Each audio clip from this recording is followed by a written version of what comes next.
Venez à moi, vous tous qui peinez sous la charge. Moi, je vous donnerai le repos. Prenez sur vous mon joug et laissez-vous instruire par moi. Car je suis doux et humble de cœur, et vous trouverez le repos. Car mon joug est bon et ma charge est légère. Bienvenue à vous qui avez franchi la porte de ce temple ce matin. À vous qui avez pris le temps de cliquer sur le lien pour écouter une parole d'encouragement et d'espoir. Qui que vous soyez et d'où que vous veniez, ce temps est un temps pour vous. C'est un temps de repos qui vous est offert gratuitement de la part de Dieu. C'est un temps de paix, un temps de communion avec vos frères et avec vos sœurs, un temps de joie et un temps de ressourcement. Recevez donc la paix, la grâce et la joie de la part de Dieu, de Jésus-Christ et de l'Esprit qui habite en chacun de vous. Amen. Et je vous invite à chanter « Frappez dans vos mains ».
Aujourd'hui, je dis avec le psalmiste, « Mon âme bénit l'Éternel et n'oublie aucun de ses bienfaits. » Oui, mon être entier te bénit, Seigneur, et te dit merci. Merci d'être un Dieu présent dans le quotidien de ma vie, d'être un Dieu sur qui je peux m'appuyer à tout moment. Lorsque je me confie en toi, alors tout devient plus facile. La charge qui pèse sur mes épaules, tu la prends. Tu m'en libères pour que j'aille de l'avant. Mes prières sont entendues et mon esprit trouve en toi le repos. Où irai-je, sinon auprès de toi? Je regarde la semaine écoulée, mes yeux s'ouvrent, et je vois tout ce que tu as fait pour moi. Les belles rencontres, les fous rires, les temps partagés avec mes proches. Le soleil qui met de bonne humeur et le chant des oiseaux sont autant de louanges qui montent vers toi.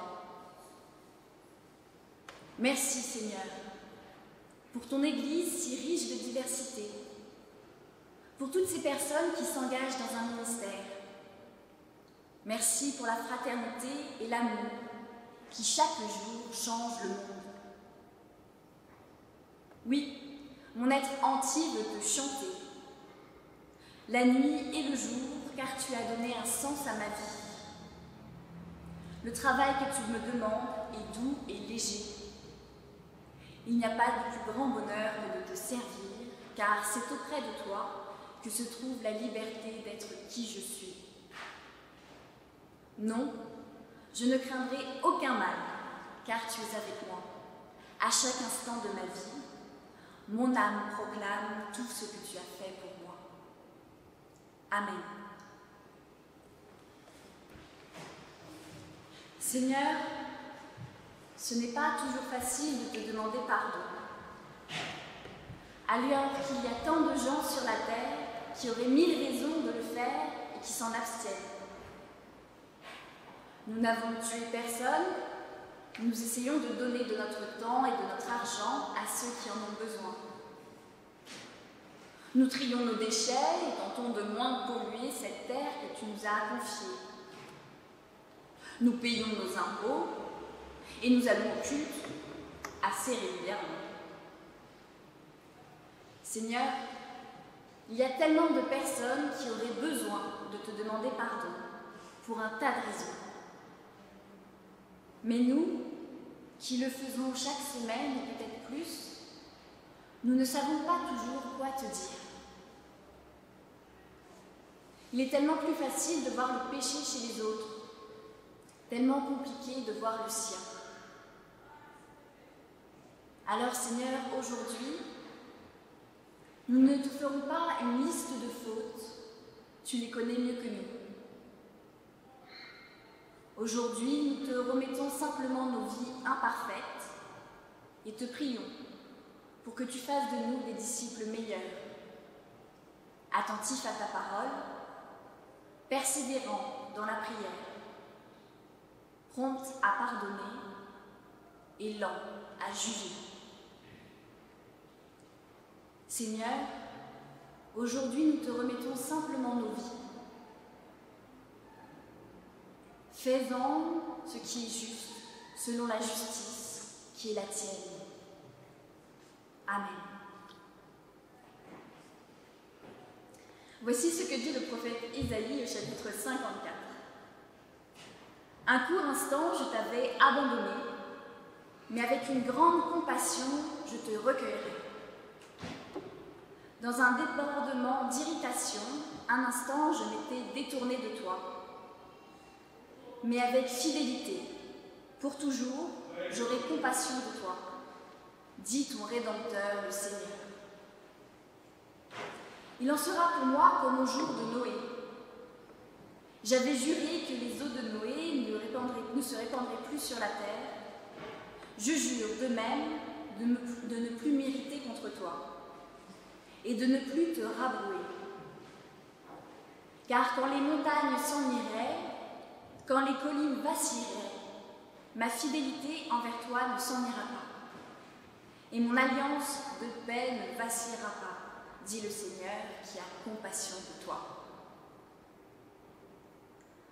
Promesse d'amour, promesse de pardon, promesse de fidélité.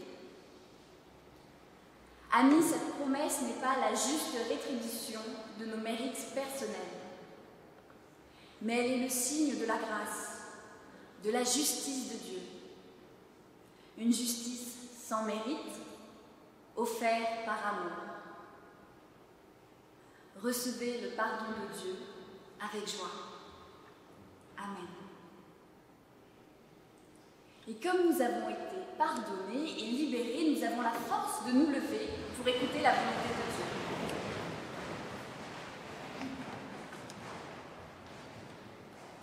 Voici ce que nous dit Paul.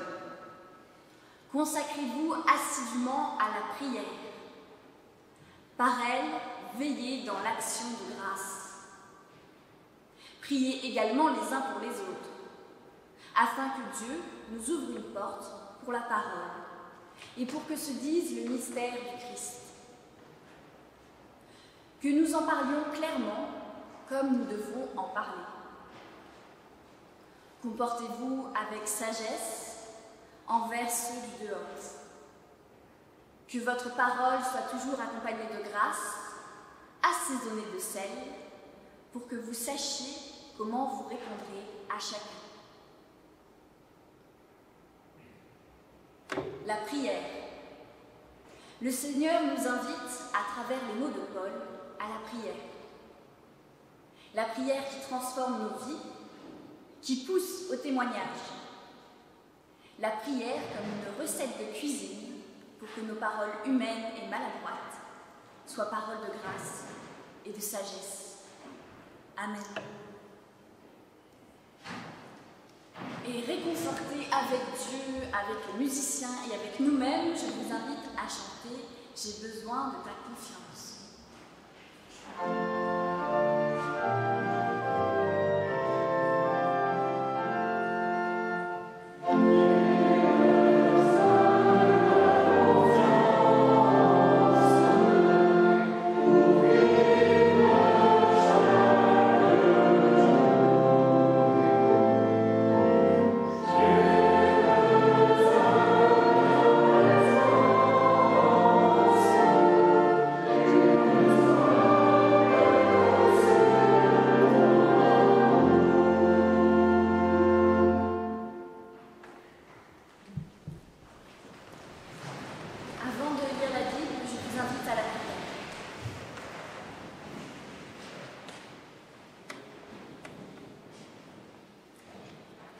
Seigneur, nos journées sont bien remplies et la fatigue est bien là quand arrive le soir et que nous n'avons plus qu'une idée, c'est d'aller nous coucher.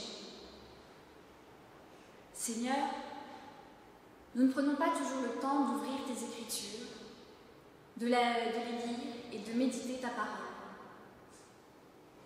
Seigneur, aujourd'hui tu nous offres ce temps, tu nous donnes ce temps, tu nous fais la grâce de ce temps.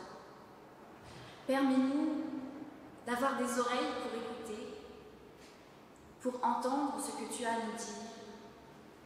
Permets-nous d'avoir un cerveau concentré qui ne s'éparpille pas à tout instant pour pouvoir méditer et réfléchir à cette parole. Seigneur, envoie sur nous ton esprit qui nous guide et qui nous fortifie. Amen. Voici en effet à quoi le règne des cieux est semblable. Un maître de maison qui était sorti de bon matin embaucher des ouvriers pour sa vie. Il se mit d'accord avec les ouvriers pour 1 denier par jour et les envoya dans sa ville. Il sortit vers la 3e heure en vit d'autres qui étaient sur la place sans rien faire et leur dit : allez dans la vigne, vous aussi, et je vous donnerai ce qui est juste. Ils y allèrent. Il sortit encore vers la 6e, puis vers la 9e heure, et il fit de même.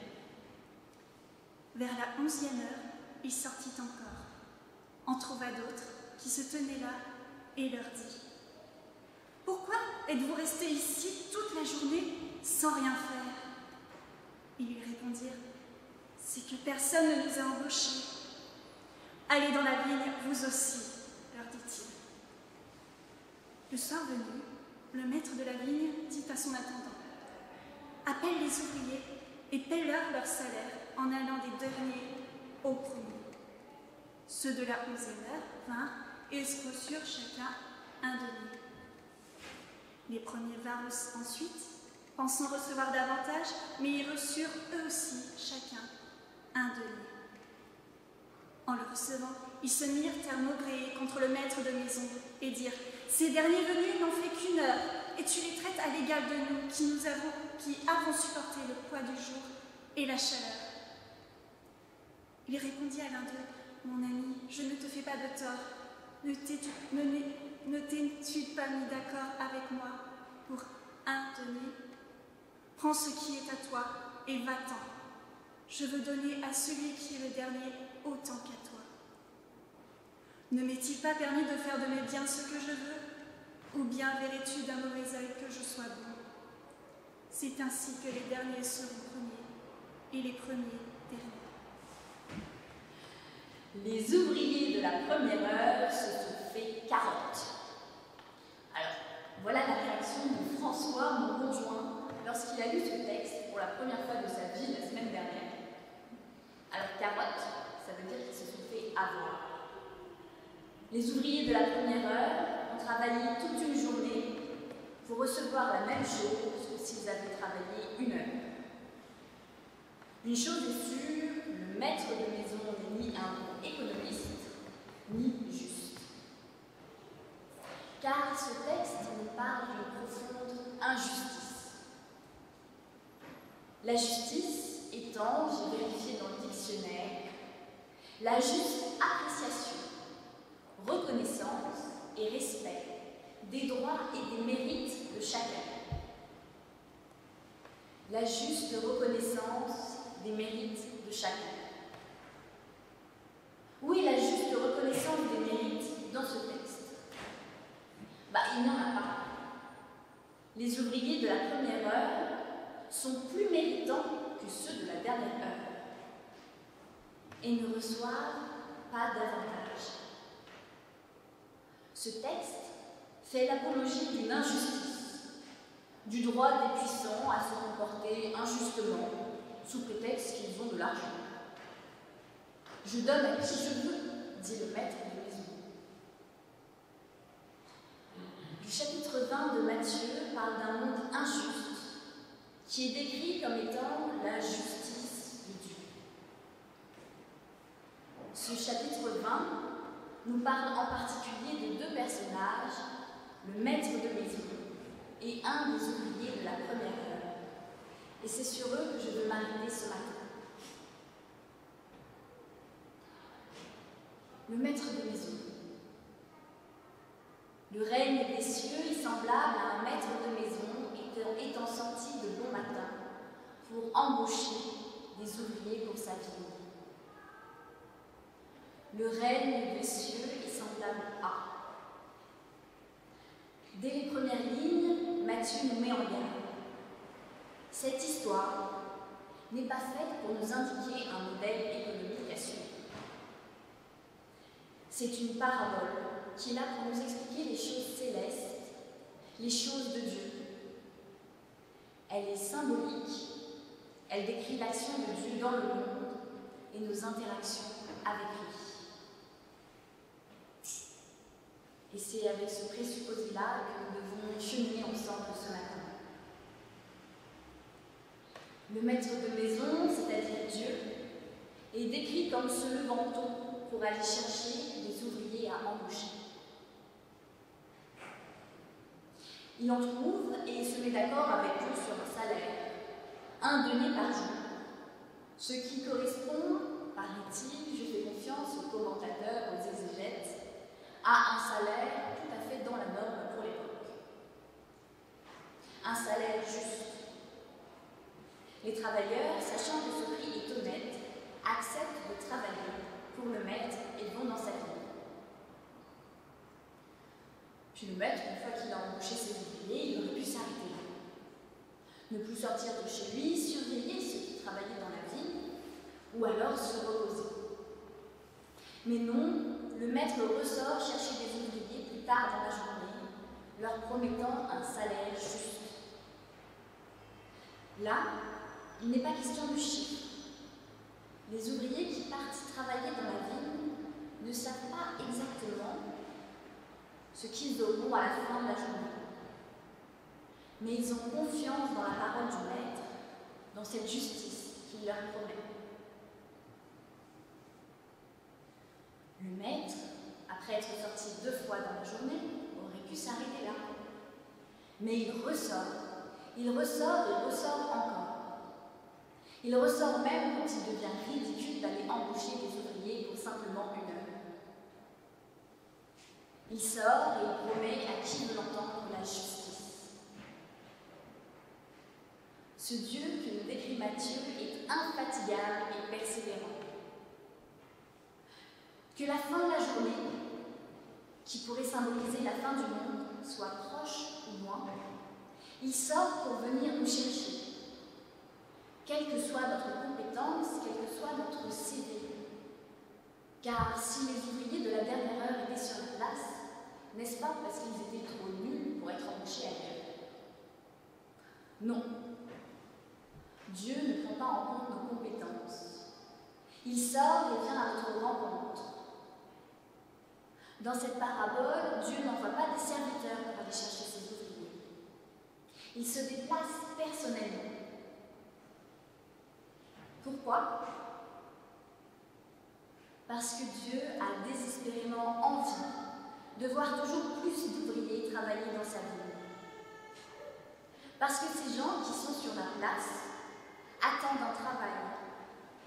Il veut leur montrer un autre chemin, un chemin juste. Et lorsque la journée est achevée, il donne le même salaire à tout le monde, en commençant par les derniers arrivés. Si le maître de maison avait commencé par les premiers ouvriers, alors il serait parti chez eux, et jamais il n'aurait su quel était le salaire des derniers ouvriers. Il n'y aurait pas eu de murmure, il n'y aurait pas eu d'indignation, ni de jalousie. Mais le maître de maison commence par les derniers, comme si, dans une course à pied, un marathon, tout le monde était déclaré vainqueur par le jury. Vous imaginez, tout le monde sur le podium à la première place. Ils seraient tous tassés les uns contre les autres, il n'y aurait pas assez de médailles pour tout le monde, ça n'aurait aucun sens. Comment ça? Pas de premier, pas de dernier? À quoi bon avoir couru? S'être entraîné si dur, si ce n'est pas pour être classé meilleur que les autres. Dans le royaume de Dieu, il n'y a pas de dernier. Il n'y a pas de moins bien, il n'y a pas de perdant. Les perdants auraient été les ouvriers qui auraient refusé l'invitation du maître et qui du même coup seraient restés dans le paradigme de nos sociétés, où les gens importants ont un bon salaire et les caissiers sont moins bien considérés que les cadres, où seules certaines personnes peuvent se payer des vacances. Le royaume de Dieu, dit le texte, renverse toutes ces valeurs. Il n'y a plus ni homme ni femme, ni esclave ou homme libre, comme le dit Paul. Il n'y a que des personnes qui ont répondu oui à l'appel incessant et obstiné de Dieu. Et c'est ce oui qui fait de nous des gagnants. Et c'est cette injustice de Dieu qui est rendue juste par la grâce qui nous a offerte. C'est un don gratuit qui ne prend pas en compte nos performances.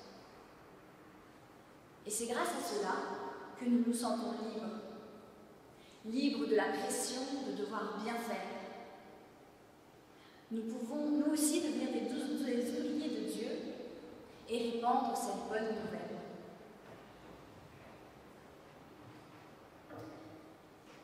Mais les premiers ouvriers vinrent ensuite, pensant recevoir davantage. Mais ils reçurent eux aussi chacun un denier. Et en le recevant, ils se mirent à maugréer contre le maître de maison et dirent : ces derniers venus n'ont fait qu'1 heure, et tu les traites à l'égal de nous, qui avons supporté le poids du jour et de la chaleur. Nous avons supporté le poids du jour et de la chaleur. L'indignation des premiers ouvriers est juste. Il a le sentiment de s'être fait avoir. Et oui, c'est bien beau de dire le royaume de Dieu est pour tout le monde, nous sommes tous égaux. Mais quand on a travaillé toute la journée et qu'on reçoit la même chose que les autres, eh bien, on ne peut pas s'empêcher d'avoir un pincement au cœur. L'ouvrier de la première heure, c'est cette personne qui a toujours servi Dieu, dès le commencement, dès le début de sa vie. L'ouvrier de la première heure, c'est peut-être vous, et c'est moi. C'est moi qui, je me le rappelle bien, entendant cette histoire toute petite, je m'étais dit, alors à quoi ça sert d'être croyant ? Autant ne pas croire et pouvoir faire tout ce que je veux sans la crainte d'un Dieu. Pouvoir faire des bêtises, pouvoir s'amuser. Et puis, ma mère ne coupe pas la voile. Et du coup, j'avais la référence en tête et je me suis dit, et quand je serai vieille, je me chercherai un Dieu pour tout me pardonner. De toute façon, si je suis sage toute ma vie, je n'aurai pas plus que si je fais n'importe quoi jusqu'à la dernière minute. L'indignation que nous pouvons avoir en lisant ce texte est normale. Car c'est ainsi qu'on nous apprend à penser. C'est ainsi que Pierre et Jean pensent quand ils demandent à Jésus lequel de nous sera à ta droite. La parabole nous dit que nous n'aurons pas plus que les autres. Même pas si on sauve le monde, même pas si on convertit 100 000 personnes au christianisme. Et pourquoi ? Parce que ce n'est pas nous qui suscitons des vocations. Nous plantons une graine, et puis quelqu'un passe et vient l'arroser. Et avec un peu de chance et un peu de soleil, quelque chose pousse. Mais cette chose, cette foi minuscule, elle ne vient pas de nous, elle vient de Dieu. Nous ne pouvons pas avoir la première place parce que la réussite de nos actions ne dépend pas de nous. Elle dépend de Dieu et du choix de la personne à qui nous annonçons l'Évangile. Et la personne qui répond oui, alors que toute sa vie elle a vécu sans Dieu, a plus de mérite que nous. Imaginez-vous qu'à 80 ans, qu'à 90 ans, vous vous rendez compte que toute votre vie, vous n'avez pas marché sur le bon chemin. Ben, c'est pas facile. Alors il faut se rappeler que nous sommes des outils, nous sommes des ouvriers. Et cette justice étrange de Dieu est libératrice. Elle me libère car ma place auprès de Dieu ne dépend pas d'un quota de personnes à convertir. Ma place auprès de Dieu est réservée parce qu'un jour, lorsque mon maître de maison est venu me proposer du travail, j'ai simplement dit oui. Dans ce contrat, il n'y avait pas de petite ligne écrite en tout petit pendant des pages où on est obligé de prendre des grandes loupes pour essayer de comprendre quelque chose qui dirait « Attention, ce contrat n'est pas valable si... » Non, c'était un contrat tout simple, une invitation à marcher auprès de mon Créateur. C'était un salaire juste. Alors je suis allée travailler dans le champ de Dieu et j'ai vu que ceux qui restaient sur la place à attendre ne semblaient pas si libres et si heureux que ce que je m'étais imaginé étant petite. Et je me suis rendu compte que moi, chaque matin, je sais pour qui je me lève. Je sais quel sens a ma vie. Et cela, ça n'a pas de prix. J'ai compris que je n'ai pas besoin de plus que le salaire que m'offre Dieu. Car même si le travail est dur, même s'il fait chaud, surtout en ce moment, même si on ne voit pas le bout de cette proclamation de l'amour de Dieu, et que cela peut être décourageant, j'ai la chance de connaître Dieu depuis toujours. J'ai la chance d'être soutenue par lui en permanence. Et cette chance, je la souhaite à tout le monde. Je souhaite qu'il y ait plein d'ouvriers de la dernière heure pour partager ma joie avec eux. Lorsque l'on est enfant, ce qui fait notre joie, c'est lorsqu'on nous offre quelque chose. Et puis on grandit et on se rend compte que donner offre bien plus de joie que de recevoir. Dieu aime donner. Ne voyons donc pas d'un mauvais œil la bonté de Dieu. Ne soyons pas comme le frère aîné de la parabole du fils prodigue, qui s'irrite de la joie de son père au retour du fils perdu. La justice de Dieu est grâce infinie. N'ayons pas peur de la partager et réjouissons-nous avec le Père des ouvriers de la dernière heure qui nous ramènent. Car cette grâce n'a pas de fin. Il y en aura pour tout le monde. Amen.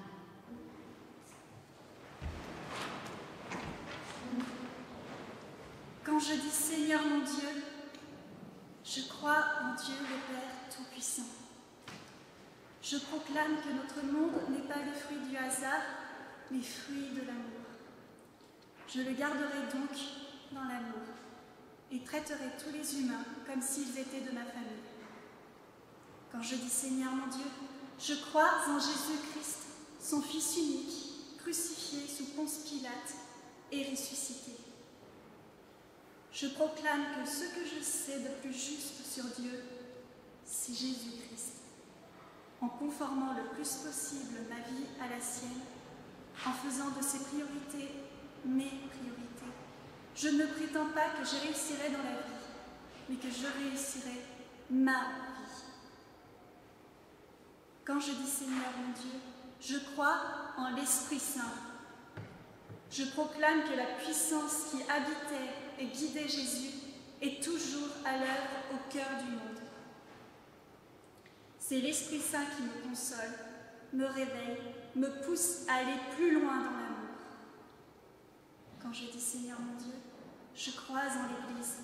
Je proclame que je fais partie du peuple des chrétiens. J'y ai ma place et ma part de responsabilité. Je participe à sa mission, rendre visible la tendresse de Dieu pour tous les humains, de tout lieu et de tout temps. Quand je dis Seigneur mon Dieu, je crois à la rémission des péchés. Je proclame que l'amour de Dieu sera toujours plus grand que mon péché et le péché du monde. J'y pense au jour des colères et je pardonne. Quand je dis Seigneur mon Dieu, j'attends la résurrection de la chair et la vie éternelle. Je proclame que le dernier mot de l'histoire, de notre histoire, n'est pas le néant, mais la vie à cause de l'amour. J'y pense au jour de désespoir, envers et contre tout. Je choisis l'amour. Amen. Venez à moi, vous tous qui peinez sous la charge. Je vous donnerai le repos. Prenez sur vous mon joug et laissez-vous instruire par moi. Car je suis doux et humble de cœur, et vous trouverez le repos. À vous, ouvriers de la première heure, à vous, ouvriers de la 3e heure, de la 6e heure et de la 11e heure, à vous qui avez répondu oui à l'appel du Seigneur, ne vous découragez pas. Car même si le travail est infini, même s'il fait chaud, même si la charge que nous portons est légère, pleine de joie et de vie. Dans le Seigneur, nous trouvons le repos. Nous nous répartissons les tâches, car nous sommes membres d'une même famille. Dans le Christ, nous empruntons un autre chemin et nous le montrons à ceux qui nous entourent. Dans l'esprit, nous ne sommes pas seuls. Nous prions les uns pour les autres. Allez sans peur d'être jugés. Soyez confiants et aimants. Le Dieu de Jésus-Christ vous bénit et vous garde.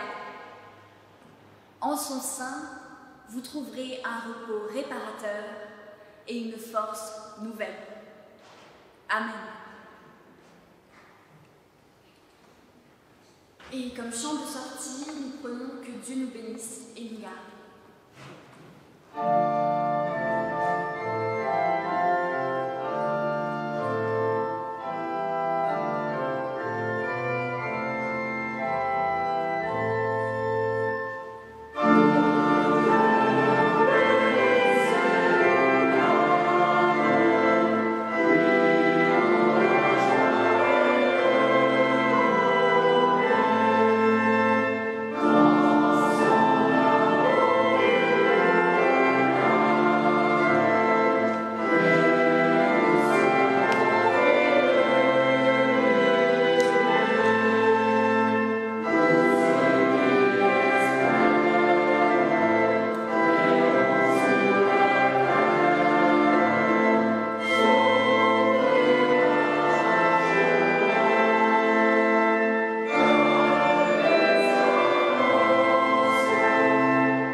Je vous souhaite un excellent dimanche.